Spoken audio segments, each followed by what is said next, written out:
Hey, what's up, guys? Mike from the Oak Cliff Kickboxing Academy. I'm going to be breaking down the action from Metamoris 2, giving you live results, breakdown, and analysis.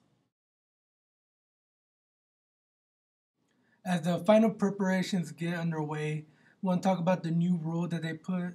There's going to be 3 judges now. John Jock Machado, Pedro Sauer, and I can't remember the other one off the top of my head. But if there's not a winner, the judges will pick a winner, which is a little strange to me because it's submission only, 20 minutes, and it should be a draw. So last time they didn't do this, it's a new rule, and we're going to see how it affects the event. First up, Jonathan JT Torres. He's taking on Victor Estima. So JT pulls guard to open up the fight, and much of the first half is Estima wrapping up JT's left leg and going for footlocks. At the midway point, it did get interesting. JT almost landed a toe hold, and that got the crowd excited. And more of the same for the second half. Once again, Estima wrapping up that left leg of JT, and a few times he was deep himself in knee bars and toe holds, and it goes to the judges, and they rule it a draw, which I kind of thought it would go to Victor Estima, but it ends up being a draw. Michele Nicolini versus Mackenzie Dern, and Dern comes out very explosive and trying to get that toe hold, trying very hard, but Michele gets out. And the rest of the fight is very, very evenly matched, very close. Not too many submissions because their defense was so good. They would break away right away. At the end, though, Nicolini was close on a knee bar with the last minute. But this fight also goes to a draw, very evenly matched. I thought maybe it would have gone to Mackenzie due to her constant pressure. Brendan Schaub versus Cyborg in a no-gi match. Uh, this fight, very disappointing. Brendan Schaub decided to just clown around. He really didn't try to fight, didn't do much grappling. He defended a little bit. He was sitting guard every little once in a while. Anytime Cyborg tried anything, Shaub would get up, back away, over and over.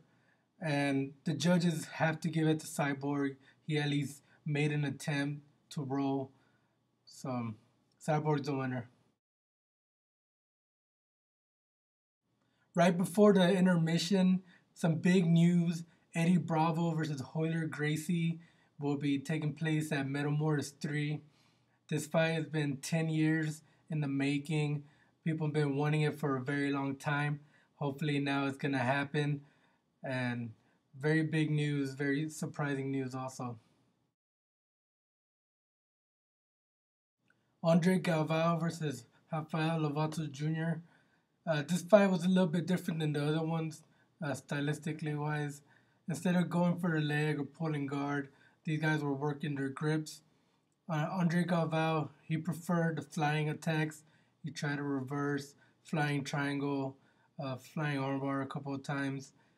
Lovato, he mostly played defense, and he really didn't commit to anything.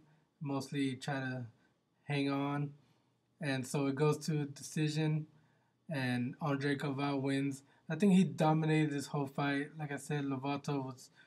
I thought he was waiting for it, but it never came.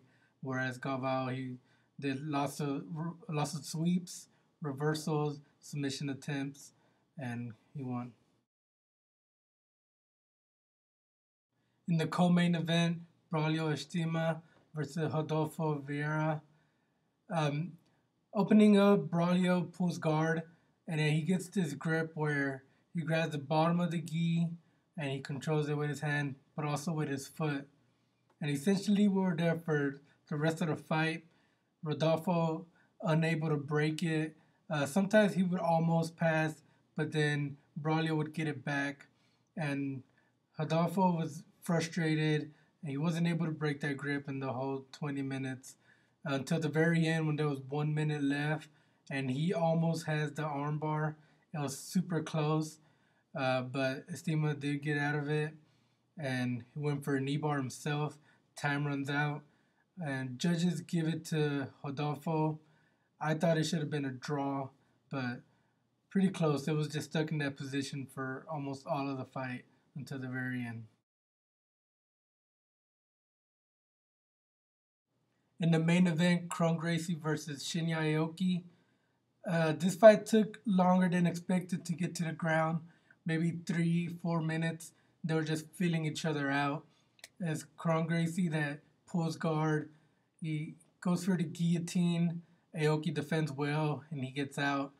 And then a little while later, Gracie once again goes for that guillotine, flips him over, gets it mounted, and this time he gets the tap. About 5 minutes in, great job by Kron Gracie.